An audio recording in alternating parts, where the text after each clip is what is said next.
குருக்கடாட்சம் குருவருள் உண்டாகட்டும். ரொம்ப ஒரு இம்பார்ட்டண்ட்டான ஒரு விஷயத்தை பற்றி நம்ம இன்றைக்கி பேச போகிறோம். என்னென்னா, பல பேர் பல மந்திரங்கள் உபசரிக்கிறாங்க. இந்த மந்திரங்கள் எல்லாமே மெய்தானா? பிரபஞ்சத்தை பொறுத்த வரைக்கும் ஒரு மந்திரத்தை சொல்லும்போது நம்ம வாழ்க்கை மாறுமா? எப்படி மந்திரங்கள் மூலயமாக நம்மளுடைய வாழ்க்கை மாறுது அப்படின்றத நான் ரொம்ப எளிமையாக உங்களுக்கு புரிய வைக்கிறேன். ஒன்றும் கிடையாது.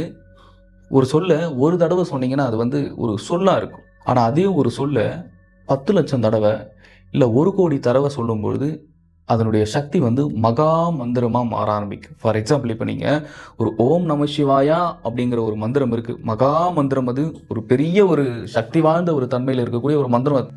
ஏன்னா பிரபஞ்சம் என்றைக்கு தோன்றுச்சோ, என்றைக்கு மனித சமுதாயம் மொழி அப்படின்ற ஒரு விஷயத்தை பேச ஆரம்பிச்சாங்களோ அன்னிலிருந்தே அந்த சப்தம் அப்படின்றது உருவாயிருச்சு. இப்போ கிட்டத்தட்ட அது 50,000 வருஷமோ 60,000 வருஷமோ எவ்வளோ வருஷம்னு யாருக்கும் கணக்கு தெரியாது. அப்ராக்சிமேட்டாக ஒரு 50,000 60,000 வருஷங்கிறாங்க. அப்படி இறைவன் என்னைக்கு தோன்றினாரோ அன்னிலிருந்தே ஆரம்பிக்கப்பட்ட ஒரு வார்த்தை தான் ஓம் நம சிவாயா அப்படிங்கிறது. கம்ப்ளீட்டாக அந்த பஞ்சபூதங்களினுடைய சப்தமாக இருக்கக்கூடிய ஒரு அதீத சக்தி வாய்ந்த மந்திரம் தான் ஓம் நம சிவாயா. நீங்கள் கோவிலுக்கு போனாலும் ஓம் நம சிவாயா சொல்லுவாங்க. நீங்கள் யோகிகளாக இருக்கட்டும், சித்தர்களாக இருக்கட்டும், ஞானிகளாக இருக்கட்டும், எல்லாருடைய வாயிலிருந்தும் வார்த்தைகள் இருந்தும் அன்றிலிருந்து இன்றை வரைக்கும் என்றைக்குமே ஒழித்து கொண்டே இருக்கக்கூடிய ஒரு மகா மந்திரம் எதுனா ஓம் நம சிவாய. அந்த வார்த்தைக்கு அப்பேற்பட்ட ஒரு சக்தியும் அப்பேற்பட்ட ஒரு உணர்வு நிலைக்கு செல்லக்கூடிய அருட்பெருஞ்சோதி ஆண்டவருடைய கருணையினுடைய உச்சத்தில் இருக்கக்கூடிய ஒரு மகா மந்திரம் அப்படின்னு கூட ஓம் நம சிவாயா சொல்லலாம். ஏன்னா நீங்க எந்த மந்திரத்தை சொல்லும்போது ஓம் நம சிவாயா என்கின்ற சிவநாமத்தை உச்சரித்து நீங்கள் செய்யக்கூடிய எந்த செயலாக இருந்தாலும் சரி, எந்த ஒரு வேலைகளாக இருந்தாலும் சரி,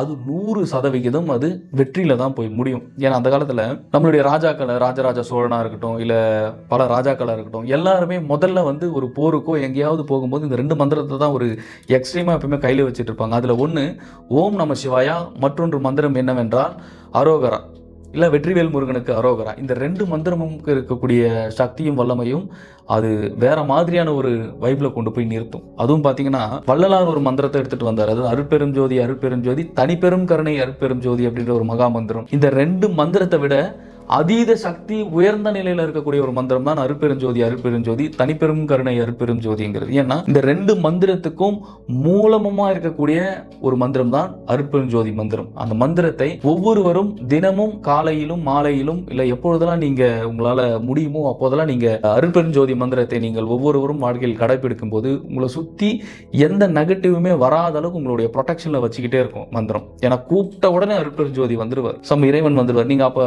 சிவபெருமான் வேற, முருகன் வேற, அப்ப அருட்பெருஞ்சோதி வேறையா? அப்படி கிடையாது. 3மே ஒண்ணுதான். இந்த 3மே தான். இந்த 3 மந்திரத்துல நீங்க எந்த மந்திரத்தை நீங்கள் உபசரிச்சாலும் அதீதமான ஒரு சக்தியும் பிரபஞ்சத்திலிருந்து முழுமையான பார்வையும் உங்க மேல விழ ஆரம்பிக்கும். ஆனா ஒரு விஷயம் இருக்கு, இந்த 3 மந்திரத்தை தாண்டி ஒரு மந்திரம் இருக்கு. அதுதான் குரு மந்திரம் அப்படிங்கிறது. அந்த குரு மந்திரம் தான் ஒவ்வொருவருடைய வாழ்க்கையிலும் முதலில் இறைவனை கிட்ட கூட்டு போனாலே குரு மந்திரம் தான் தேவைப்படும். இறைவனை பார்க்கணும்னாலே குரு மந்திரம் தான் தேவைப்படும். ஏன்னா குரு தான் வழிகாட்டி. குரு தான் உங்களுக்குள்ளார இருக்கிற ஒளியை ஏற்றி விடுறவரே அவர் தான். ஏன்னா குரு இல்லாம இங்க எதுவுமே சாத்தியப்படாது. அதுதான் குரு இல்லாத வித்தை குருட்டு வித்தை, தொட்டு காட்டாத வித்தை சுட்டு போட்டாலும் வராது அப்படின்னு சொல்றதுக்கான ஒரு முக்கியமான ரீசன். ஸோ குரு மந்திராவை ஒவ்வொருவரும் உள்ளுக்குள்ளார ஒவ்வொரு நொடியும் ஜபிக்கும் பொழுது நம்மளுடைய குரு மந்திரம் என்னன்னா ஓம் பிரம்மானந்த ஸ்ரீ சிவபிரபாகர சித்தயோகி சுவாமிகள். இந்த மந்திரத்தை உபசரிக்கும் போதே முழுமையா சிவபிரபாகர சித்தயோகி குருநாதருடைய அருளும் அவருடைய பாசிட்டிவ் எனர்ஜியும் சரி எல்லாமே உடனுக்குடனே உங்க கிட்ட அவர் உங்களுக்கு பல நல்வினைகளையும் நல்ல விஷயங்களும் உங்க கூட இருந்து அவர் செயல்படுத்த ஆரம்பிச்சிருவாரு. ஸோ மந்திரத்தை உபசரிச்சுக்கிட்டே ஒவ்வொரு நொடியும் ஒவ்வொரு வேலைகளை செய்யணும். மந்திரத்தை உபசரிச்சுக்கிட்டே நீங்க எந்த ஒரு நல்ல விஷயங்களா இருந்தாலும் அப்ரோச் பண்ணி நீங்க பண்ணும்பொழுது முழுமையாக உங்களுடைய கர்மாவும் அந்த இடத்துல வேலை செய்யாது. முழுமையாக நீங்க ஒரு இறைவனுடைய ஆழ்த்தன்மையில நீங்க ஒவ்வொருவரும் போவீங்க. ஸோ குரு மந்திரா அவ்வளவு இம்பார்ட்டன்டான ஒரு விஷயம். ஸோ குரு மந்திரத்தையும் ஓம் நம சிவாயா என்கின்ற மந்திரத்தையும் அரோகரா மந்திரத்தையும் அருட்பெருஞ்சோதி மந்திரத்தையும் எப்பொழுதும் நீங்கள் கவனத்தில் வைத்துக் கொள்ளுங்கள். இந்த 4 மந்திரமும் அவ்வளவு ஒரு நன்மைக்கும் அவ்வளவு ஒரு உயர்ந்த நிலைக்கும் உங்களை ஒவ்வொருவரும் கொண்டு போகும். ஸோ இந்த மந்திரங்களை சரியான நேரத்தில் சரியான இடத்தில் உபசரித்து ஒவ்வொருவரும் அடுத்தடுத்த நன்னிலைகளுக்கும் அடுத்தடுத்து உங்களுடைய வாழ்விலும் உயரக்கூடிய ஒரு வழியையும் இம்மந்திரங்கள் உங்கள் ஒவ்வொருவருக்கும் கொடுக்கும் என்பதில் எந்த சந்தேகமும் இல்லை. மீண்டும் அடுத்த காணொலியில் சந்திக்கலாம். குரு கடாட்சம்.